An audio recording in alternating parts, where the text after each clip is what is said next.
ಇತ್ತೀಚಿನ ಸಂಚಿಕೆಗಳನ್ನು ಜಾಹೀರಾತಿನ ಕಿರಿಕಿರಿ ಇಲ್ಲದೆ ನೋಡಿ.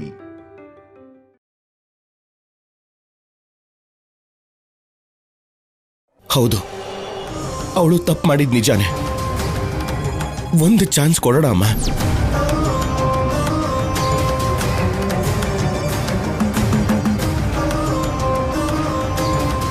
ಇಷ್ಟು ದೊಡ್ಡ ಮನೆಯಲ್ಲಿ ಅವಳು ಇರೋದಕ್ಕೆ ಸ್ಥಾನ ಇಲ್ವಾ?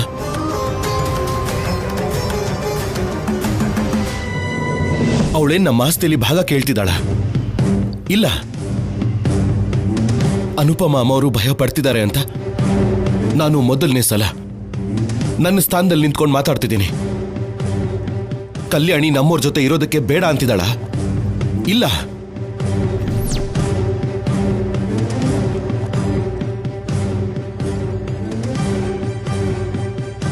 ಅವಳು ಪರಿಸ್ಥಿತಿ ನೋಡಿ ಬೇಜಾರಾಗಿದೆ. ಅದಕ್ಕೆ ಅವಳು ಬರಲ್ಲ ಅಂತ ಹೇಳಿದ್ರು ಬಲವಂತ ಮಾಡಿ ಕರ್ಕೊಂಡು ಬಂದೆ. ಒಂದು ವೇಳೆ ನೀವೆಲ್ಲರೂ ಅನ್ಕೊಂಡಿರೋ ಹಾಗೆ ಅವಳು ನಾಟಕ ಮಾಡಿ ಮತ್ತೆ ಈ ಮನೆಗೆ ಬರಬೇಕು ಅನ್ಕೊಂಡಿದ್ರೆ ನಾನ್ ಬಾ ಅಂತ ಹೇಳಿದ ಕೂಡಲೇ ಯಾಕೆ ಬರಲ್ಲ?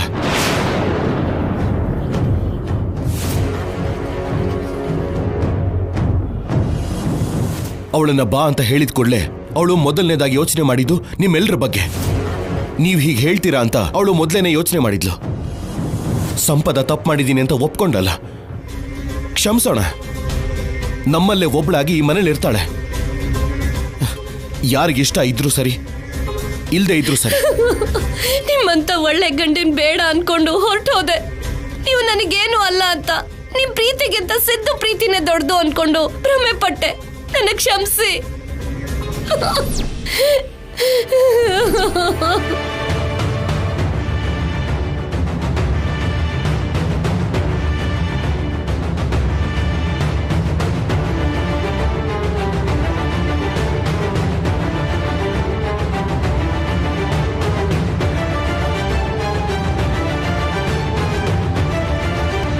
ಮನೆಯಲ್ಲಿ ಎಲ್ರನ್ನೂ ಪ್ರೀತಿಯಿಂದ ನೋಡ್ಕೊಳ್ತಾ ಹೆತ್ತ ತಾಯಿ ಹಾಗೆ, ಕಣ್ಣಿನ ರೆಪ್ಪೆ ಹಾಗೆ ನೋಡ್ಕೊಳ್ಳೋ ನಿಮಗೆ ಅನ್ಬಾರದ್ ಮಾತಂದೆ. ನನಗ್ ಕ್ಷಮಿಸಿ.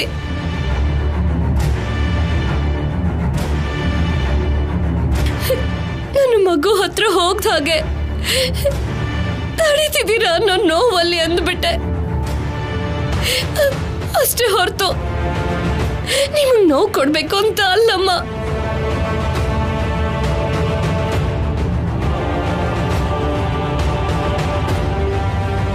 ಕಲ್ಯಾಣಿ, ನೀನೇನ್ ಭಯ ಪಡ್ಬೇಕಾಗಿರೋ ಅವಶ್ಯಕತೆ ಇಲ್ಲ. ಶೌರ್ಯ ನಿನ್ ಗಂಡನೇ.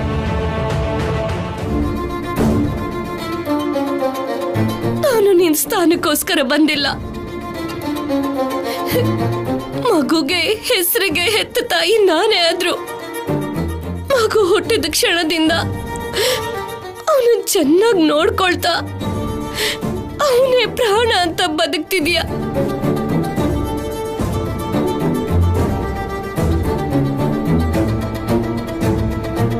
ಅದೆಲ್ಲ ಗೊತ್ತಿದ್ದು ನೀನಿಂದ ನನ್ನ ಮಗುನ ದೂರ ಮಾಡೋದಕ್ಕೆ ಬಂದಿಲ್ಲ ಕಲ್ಯಾಣಿ.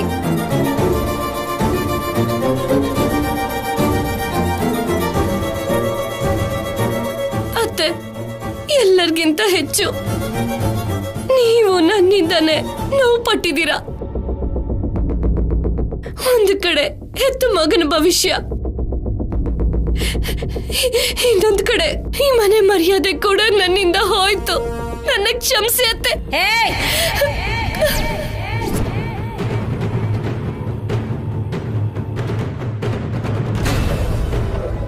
ನೀನ್ ನನ್ನ ಮುಟ್ಟಬೇಡ. ಹೋಗು ಸಂಪದ, ಒಳಗೆ ಹೋಗು.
ಕಲ್ಯಾಣಿ.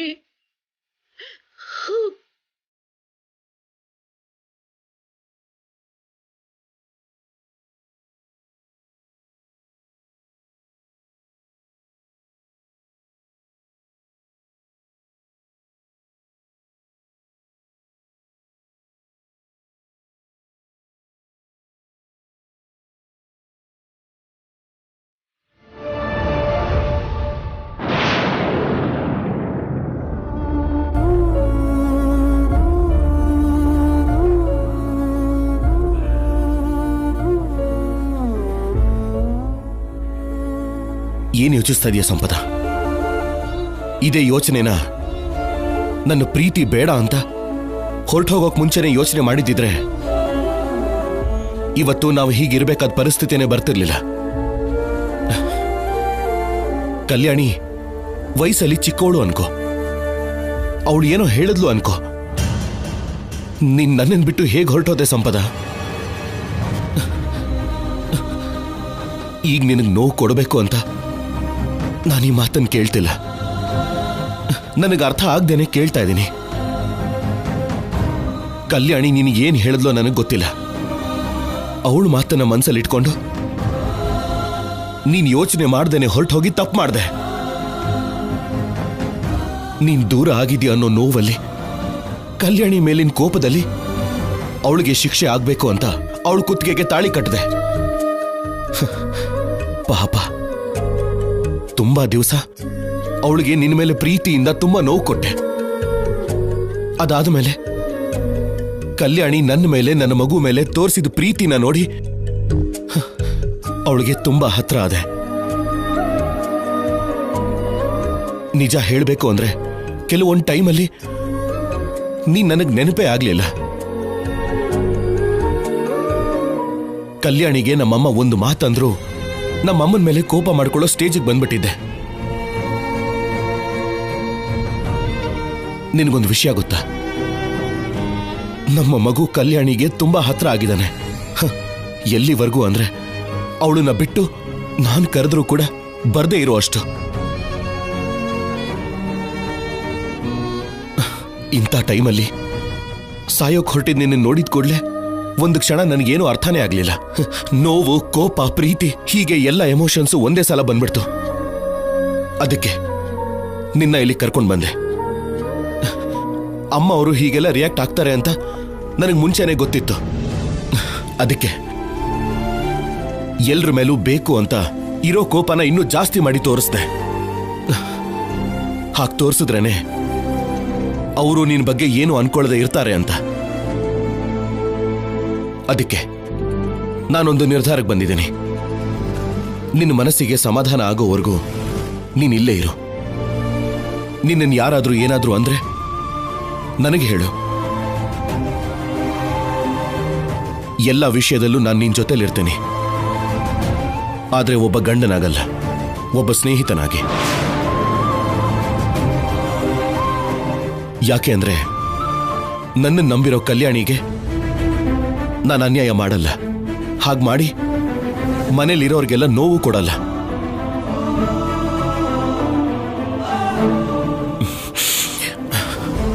ನೀನ್ ಜಾಬ್ ಮಾಡ್ತೀನಿ ಅಂದ್ರು, ಬಿಸ್ನೆಸ್ ಸ್ಟಾರ್ಟ್ ಮಾಡ್ತೀನಿ ಅಂದ್ರು ನಾನು ನಿನಗೆ ಜೊತೆಯಾಗೇ ಇರ್ತೀನಿ.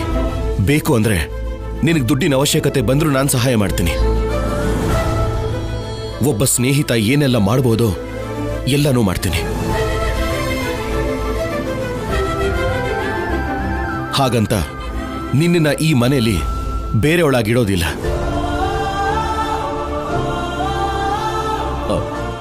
ಐ ಮೀನ್, ಅಮ್ಮ ಅವ್ರಿಗೆ ಏನು ಹೇಳೋಕ್ಕಾಗಲ್ಲ. ಈಗ ನಿನ್ನ ಲೈಫ್ ನಿನ್ನ ಕೈಯಲ್ಲೇ ಇದೆ. ಬೇಗ ಬದಲಾಗೋದನ್ನು ನೋಡು.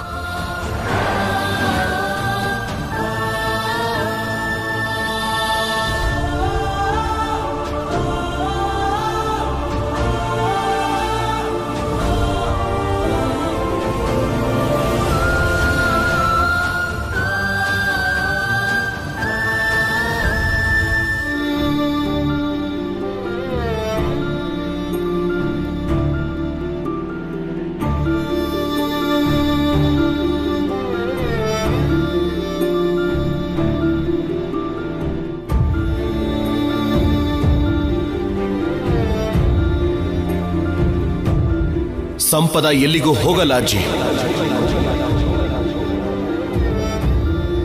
ಸಂಪದನ ಹೊರಗಡೆ ಕಳಿಸಿದ್ರೆ ನಾನು ಕೂಡ ಹೊರಟೋಗ್ತೀನಿ.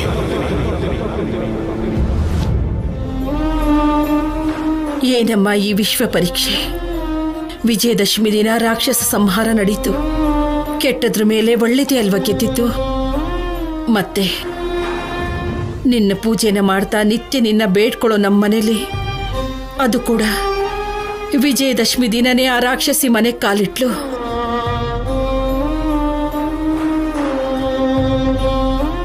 ಶೌರ್ಯ ಕಲ್ಯಾಣಿನ ಅರ್ಥ ಮಾಡಿಕೊಂಡು ಇವಾಗ ಒಬ್ರಿಗೊಬ್ರು ಪ್ರಾಣವಾಗಿ ಬದಲಾಗಿದ್ದಾರೆ. ಮನೆ ಮಧ್ಯದಲ್ಲಿರೋ ಅಡ್ಡಗೋಡೆನ ಕೂಡ ತೆಗೆಸಿದ್ದಾನೆ. ಇನ್ಮೇಲೆ ಎಲ್ಲರೂ ಸೇರಿ ಸಂತೋಷವಾಗಿರ್ತೀವಿ ಅಂತ ಸಂತೋಷ ಪಡೋ ಅಷ್ಟರಲ್ಲಿ ಈ ಕುಟುಂಬನ ಛಿದ್ರ ಮಾಡಿ ಹೋಗಿದ್ದ ಆ ಸಂಪದ ಮತ್ ಮನೆಗೆ ವಾಪಸ್ ಬಂದ್ಲು.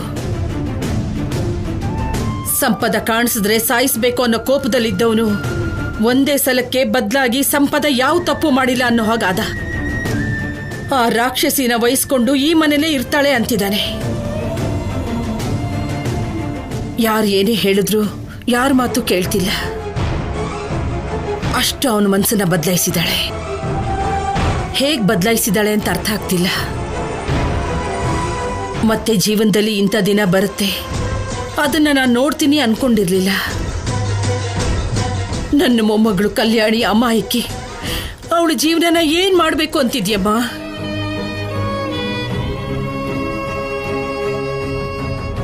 ಅವಳು ಚಿಕ್ಕವಳು, ಅವಳಿಗೆ ಇನ್ನೆಷ್ಟು ಕಷ್ಟ ಕೊಡ್ತೀಯ? ಈಗಾಗ್ಲೇ ವಯಸ್ಸಿಗೆ ಮೀರಿರೋ ಕಷ್ಟ ನೋವು ಅನುಭವಿಸ್ತಿದ್ದಾಳೆ. ನೀನು ಅವಳ ಮೇಲೆ ನಮ್ಮ ಮೇಲೆ ದಯ ತೋರಿಸು ತಾಯಿ, ದಯ ತೋರಿಸು.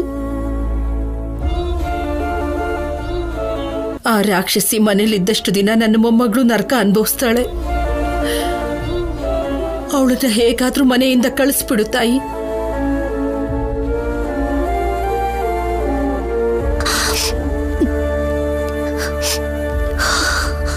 ಅಮ್ಮ, ಯೋಚನೆ ಮಾಡಬೇಡಿ ಅಮ್ಮ. ದೇವರು ಯಾವತ್ತೂ ಒಳ್ಳೇದನ್ನೇ ಮಾಡ್ತಾನೆ ಅಂತ ನೀವು ಯಾವಾಗಲೂ ಹೇಳ್ತಿದ್ರಲ್ವಾ? ಶೌರ್ಯ ಕಲ್ಯಾಣಿ ಜೀವನದಲ್ಲಿ ಸಂಪದ ಯಾವತ್ತೂ ಬಂದಿರಲಿಲ್ಲ. ಶೌರ್ಯನ ಮೇಲೆ ನನಗೆ ನಂಬಿಕೆ ಇದೆ ಅಮ್ಮ. ಎಂಥ ಸಂದಿಗ್ಧವಾದ ಪರಿಸ್ಥಿತಿಲೂ ನೀವಿದ್ದೀರಾ ಅನ್ನೋ ಧೈರ್ಯನೇ ನಮಗೆಲ್ಲ ಇದೆ. ಹಾಗಿದ್ದಾಗ ನೀವೇ ಧೈರ್ಯ ಗೆಟ್ಬಿಟ್ರೆ ಇನ್ನು ಕಲ್ಯಾಣಿ ಧೈರ್ಯವಾಗಿರೋದಕ್ಕೆ ಹೇಗಮ್ಮ ಸಾಧ್ಯ? ಕಲ್ಯಾಣಿಗೆ ಏನ್ ಮಾಡ್ಬೇಕು ಅಂತ ಗೊತ್ತಾಗ್ದಿರೋ ಪರಿಸ್ಥಿತಿಲಿ ಅವಳಿದ್ದಾಳೆ. ಯಾರ ಹತ್ರ ಹೇಳ್ಕೊಂಡ್ರೆ ತನ್ನ ಪ್ರಶ್ನೆಗೆ ಉತ್ತರ ಸಿಕ್ಕತ್ತೆ ಅಂತ ಯೋಚನೆ ಮಾಡ್ತಿದ್ದಾಳೆ. ಅವಳು ಕಣ್ಣೀರ್ ಹಾಕಿದ್ರೆ ನಾವೆಲ್ಲಿ ಬೇಜಾರು ಮಾಡ್ಕೊಳ್ತೀವೋ ಅಂತ ತನ್ನ ಮನಸ್ಸನ್ನ ಕಲ್ಲು ಮಾಡಿಕೊಂಡು ಕಣ್ಣಿನಿಂದ ಬೀಳೋ ಒಂದು ಹನಿ ಕೂಡ ನಮಗ್ ಕಾಣ್ದಿರೋ ಹಾಗೆ ಎಲ್ಲ ನೋವನ್ನು ಒಬ್ಳೆ ನುಂಗ್ತಾ ಇದ್ದಾಳಮ್ಮ. ಅದೇ ಪರಿಸ್ಥಿತಿ ನಮಗೂ ಕೂಡ ಆಗಿದೆ. ಕಲ್ಯಾಣಿ ಜೀವನ ನಾವು ಸರಿಪಡಿಸ್ಬೇಕಮ್ಮ. ಈ ಸಂಪದ ಮತ್ಯಾಕ್ ಬಂದ್ಲು ಅಂತ ನಾನು ತಿಳ್ಕೊಳ್ತೀನಮ್ಮ. ಸಂಪದ ಎಂಥವಳು ಅಂತ ಶೌರ್ಯನಿಗೆ ಗೊತ್ತಾಗೋ ಹಾಗೆ ನಾನು ಮಾಡ್ತೀನಮ್ಮ. ಅಲ್ಲಿವರೆಗೂ ನಿನ್ನ ಕಣ್ಣೀರನ್ನ ನೀನು ಬಚ್ಚಿಟ್ಕೊಮ್ಮ. ಸರಿ ಅನುಪಮ, ನಾನಿನ್ ಕಣ್ಣೀರ್ ಹಾಕಲ್ಲ. ಅವಳು ಮನೆಗೆ ಬಂದ್ಲು ಅನ್ನೋ ನೋವಲ್ಲಿ ಕಣ್ಣೀರ್ ಬಂತು. ಅವಳು ಮತ್ತೆ ಮನೆಯಿಂದ ಹೊರಟೋಗೋ ದಿನ ಆನಂದ ಬಾಷ್ಪ ಬರಬೇಕು.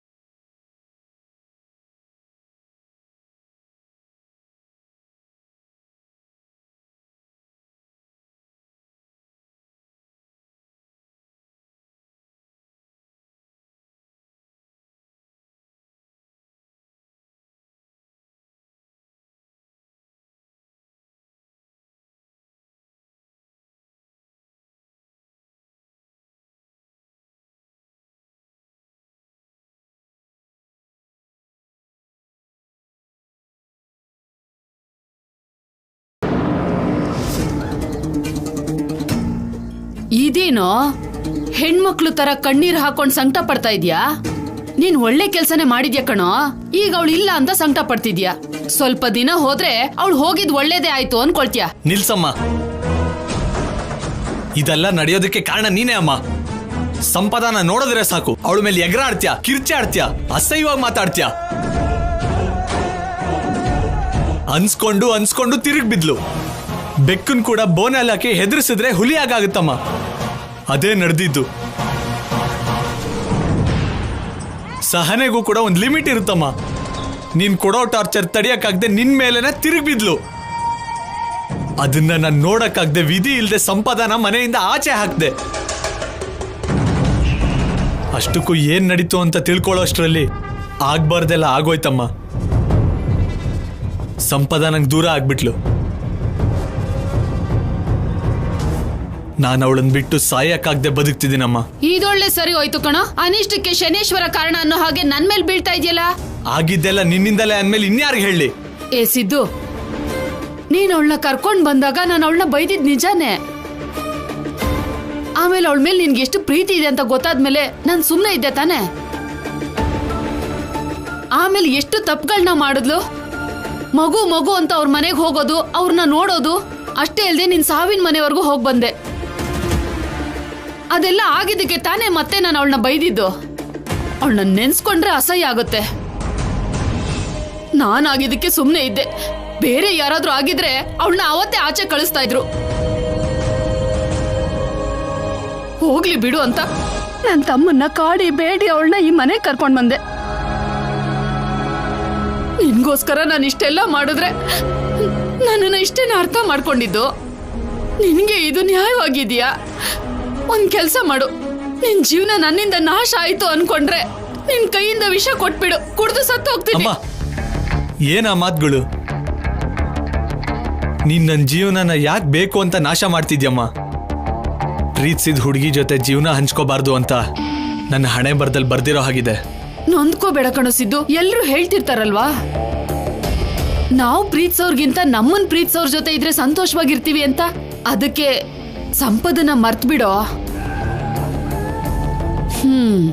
ನಿನ್ ಹಣೆ ಬರಹನ ನೀನೇ ಬದಲಾಯಿಸ್ಕೊಳ್ಳೋ. ಮಹಾಲಕ್ಷ್ಮಿ ನಿನ್ ಹಿಂದೆ ಬರೋ ಹಾಗೆ ಮಾಡು. ನಿನ್ಗೋಸ್ಕರ ಅವಳ ಅಪ್ಪ ಅಮ್ಮನ ಎದುರು ಹಾಕೊಳ್ಳೋಗ್ ಮಾಡು. ಆಮೇಲೆ ಅವ್ರ ಮಗಳಿಗೋಸ್ಕರ ಅವರೇ ಅಳಿ ಅಂತ ನಿನ್ ಹತ್ರ ಬರ್ತಾರೆ. ರಾಜಮ್ಮ ನಮ್ಮನ್ನ ಮನೆಯಿಂದ ಆಚೆ ಕಳಿಸ್ಬೇಕು ಅಂತ ಕಾಯ್ತಿದ್ದಾಳೆ. ಅವಳು ನಮ್ಮನ್ನ ಮನೆಯಿಂದ ಆಚೆ ಕಳ್ಸೋಷ್ಟ್ರಲ್ಲಿ ಈ ಮನೆ ಆಸ್ತಿ ಎಲ್ಲ ನಮ್ದಾಗ್ಬೇಕು. ಅಮ್ಮ, ಇವಾಗ ನನ್ನ ಮೂಡ್ ಚೆನ್ನಾಗಿಲ್ಲ. ನಾನು ಸ್ವಲ್ಪ ಹೊತ್ತು ಬಿಟ್ಬಿಡು.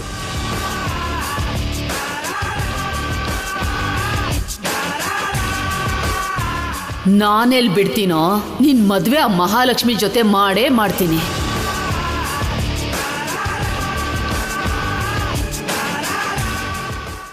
ಸೂರ್ಯನೇ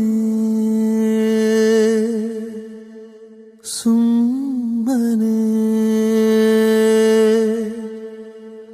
ಆಗಸವ ತೊರೆದರೆ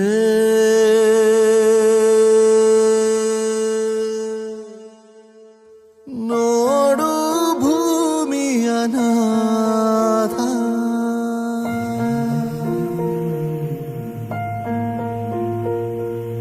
ನಟ್ಟ ನಡುವೆ ಬಿಟ್ಟು ಹೊರಟೆ ಬಡಪಾಯಿ